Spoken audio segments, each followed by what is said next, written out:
আমি কেবিন থেকে বেরিয়ে এলাম। বাইরে তখন কাঠফাটা রোদ, অথচ আমার ভিতরে চলছে এক হিমশীতল ঝড়। বর্ষার এই অহংকার আমি কখনো ভাঙব না, বরং আমি অপেক্ষা করছি সেই দিনের, যেদিন সে নিজেই বুঝবে অহংকার দিয়ে সাম্রাজ্য চালানো যায়, কিন্তু সংসার নয়। অফিসের ডিউটি শেষ, ঘড়িতে রাত ৮টা।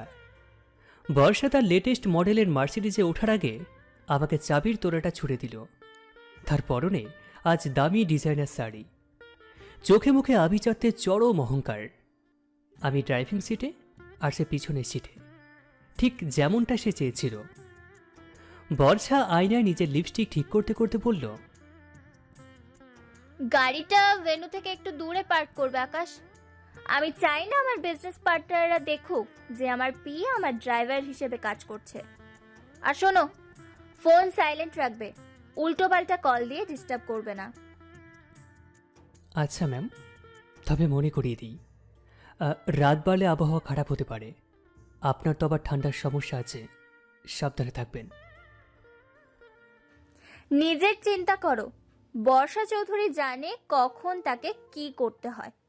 তোমার এই কেয়ারিং হাজবেন্ড নাটকটা অন্তত আজ বন্ধ রাখো।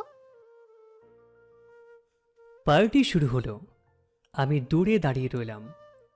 বর্ষা তার হাই প্রোফাইল বন্ধুদের সঙ্গে হাসি মুখে কথা বলছে। শ্যাম্পেনের গ্লাস হাতে দামি সোফার মধ্যে বসে আছে। কিন্তু ঘন্টা দুয়েক যেতেই আকাশ মেঘলা হয়ে ঝুম বৃষ্টি নামল, সেই সাথে হাড় কাঁপানো কনকনে হাওয়া। আমি দেখলাম বর্ষা বারবার কাঁপছে, ওর শরীরটা বৃষ্টির আর্দ্রতা সহ্য করতে পারছে না। হঠাৎ দেখলাম বর্ষার কিছু বিজনেস পার্টনার ওকে ঘিরে ধরেছে।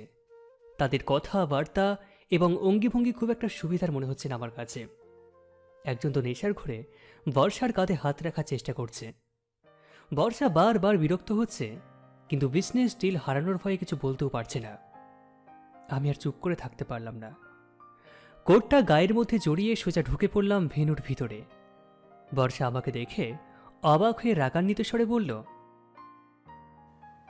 আকাশ, তুমি এখানে কেন? তোমাকে আমি বাইরে থাকতে বলেছিলাম না, ইডিয়েট? বর্ষার কাঁধে নিজের কোটটাকে জড়িয়ে দিয়ে দীর্ঘ কণ্ঠে বললাম, বাড়ি ফেরার সময় হয়েছে বর্ষা, আর শরীর খারাপ করলে এই বিজনেস ডিল দিয়ে তুমি কি করবে? বর্ষা নিজের কান থেকে কোটটাকে সরিয়ে দেওয়ার চেষ্টা করে বলল,